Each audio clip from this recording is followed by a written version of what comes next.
एक प्राइवेट अस्पताल द्वारा आरजीएचएस कार्ड से फर्जी बिल बनाकर फर्जीवाड़ा करने का हैरत अंगेज मामला सामने आ रहा है। फर्जीवाड़े की शिकार कलवाणी डीडवाना में कार्यरत एएनएम है। दरअसल हुआ यूं कि पथरी के दर्द से पीड़ित एक महिला डीएसएम अस्पताल चिड़ावा में शाम 5 बजे भर्ती हुई थी, जिसे इलाज के बाद रात 10 बजे छुट्टी दे दी गई। महिला सरकारी कर्मचारी होने के कारण आरजीएचएस से भर्ती हुई थी। रात 10 बजे पीड़ित महिला को छुट्टी देते वक्त बिल थमाया तो पीड़िता का भाई सुरेंद्र ने बिल देखा तो उसका माथा चकरा गया। बिल 15, 16 और 17 अगस्त का बनाया हुआ था और आरजीएचएस कार्ड से 35,120 रुपए काट लिए गए।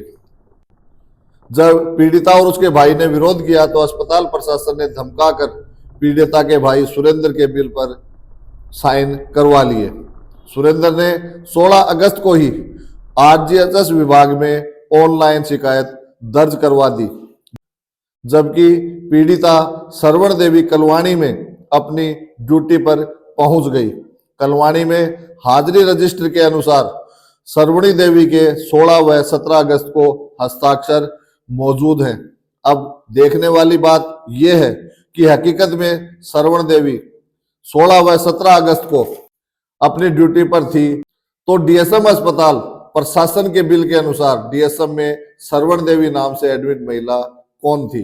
जब 16 अगस्त को ही पीड़ित महिला के भाई ने ऑनलाइन शिकायत कर दी थी तो आरजीएचएस विभाग ने 16 या 17 अगस्त को ही डीएसएम अस्पताल में छापा क्यों नहीं मारा, ये जांच का विषय है। सुरेंद्र जी बताओ क्या मामला है? सर, मेरी सिस्टर को 15 अगस्त 2024 को एडमिट करवाया गया किसी बीमारी के कारण डीएसएम अस्पताल चिड़ावा। तो वहाँ पे क्या हुआ कि सेम डे डिस्चार्ज कर दिया। 15 अगस्त को ही छुट्टी दे दी, शाम को नाइट को समथिंग 9-10 बजे डिस्चार्ज कर दिया। उसके बाद क्या हुआ कि 16-17 तारीख को एडमिट दिखा रखा था जब मैंने बिल पे साइन करने, मतलब 15 अगस्त को सुबह आपने एडमिट करवाया, 15 अगस्त को शाम को, दोपहर को समथिंग शाम में, और शाम को छुट्टी दे दी, नाइट को डिस्चार्ज कर। फिर 16-17 तारीख को भी आपकी बहन को वहाँ एडमिट दिखा रखा है। एडमिट दिखा रखा है। वो जब मेरे से बिल साइन करवा रहे थे तो मैंने देखा उसमें कि 16-17 को एडमिट दिखा रहे हैं। तो मैंने बोला कि मैडम जी ये अपनी ड्यूटी पे जाएगी, आप 16-17 को एडमिट कैसे दिखा सकते हो इसको? तो वो बोली कि हमारे ऐसे बिल पास नहीं होते हैं कि हमने इलाज किया है। तो मैंने बोला ऐसा तो कौन सा इलाज कर दिया आपने? 35,120 रुपये का तो बिल बना दिया, इतने का तो कोई इलाज भी मतलब इलाज 15 तारीख को, सिर्फ 15 अगस्त को हुआ है। हाँ। और बिल वो 16 और 17 तारीख का भी उठा रहे हैं। 16 और 17 तारीख और ये कह रहे हैं कि हमारा ऊपर से ये दे रही है कि हमारा बिल पास नहीं होता और पूरे पैसे पास नहीं होते हैं, हमें ऐसे करना पड़ता है ऐसे वैसे।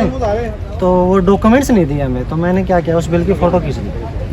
मैंने 16 तारीख को ही कंप्लेंट कर दी मुख्यमंत्री पोर्टल पर कि मेरी सिस्टर अपनी ड्यूटी पे है और अस्पताल प्रशासन। आपकी बहन की ड्यूटी कहाँ पे है? कलवाणी डिपार्टमेंट कौन सा?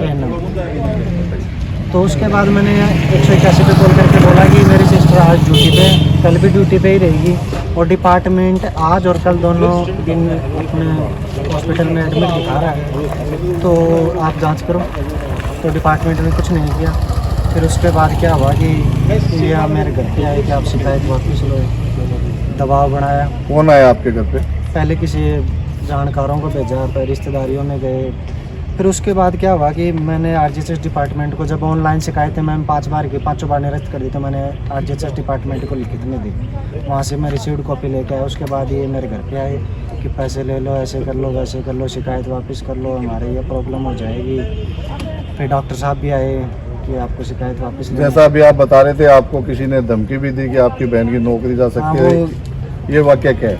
ये वाक्य ये है कि मैंने जब मेरे को बोला गया कि आप चिड़ावा अधिकारी को डॉक्यूमेंट्स दो, चिकित्सा अधिकारी को, तो मेरे पास एक कॉल आया हुआ था कि उन्होंने बोला था कि हम हॉस्पिटल में जांच करने के लिए आए हैं, तो आपकी सिस्टर का नाम क्या है? और नाम और उम्र पूछा। उसके बाद उसने फ़ोन कट कर दिया कि बोलो ठीक है हम जांच करें। उसके बाद उसने मेरे को कोई कॉल नहीं किया।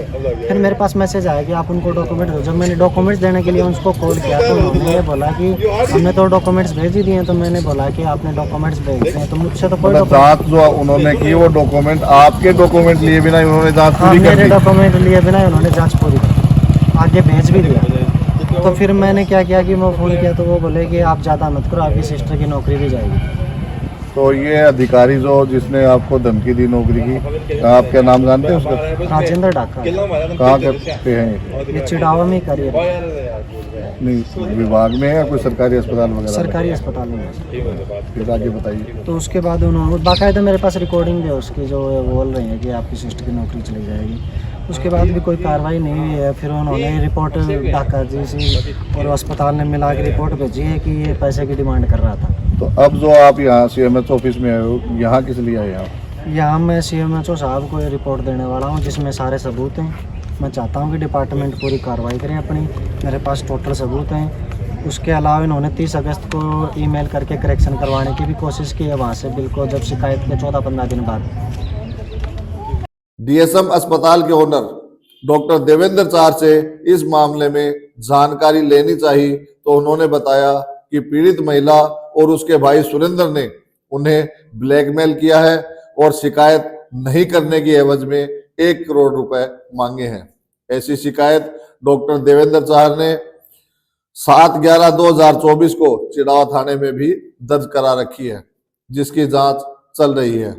डॉक्टर चाहर ने बताया कि 15 अगस्त को एक समय में ही सरवण नाम के 2 पेशेंट एडमिट होने के कारण स्टाफ की गलती से RGHS कार्ड से 16 और 17 अगस्त का पेमेंट काट लिया गया, जबकि दूसरा पेशेंट जो कैश पेमेंट में भर्ती था वह 15, 16 और 17 अगस्त तक भर्ती था।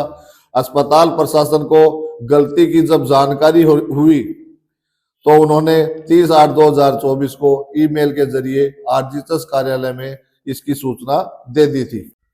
डॉक्टर चाहर ने में दूसरे कैश पेमेंट मरीज का एडमिट व डिस्चार्ज कार्ड भी उपलब्ध करवाया।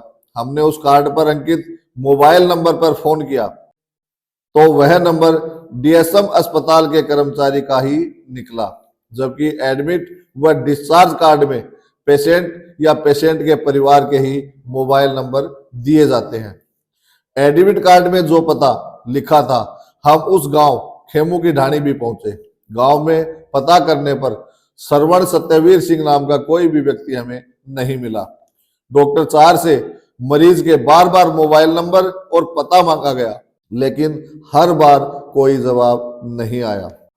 अब इस मामले में ईमानदार तथा सक्षम अधिकारी द्वारा जांच की जाती है तो बहुत बड़ा घोटाला सामने आ सकता है।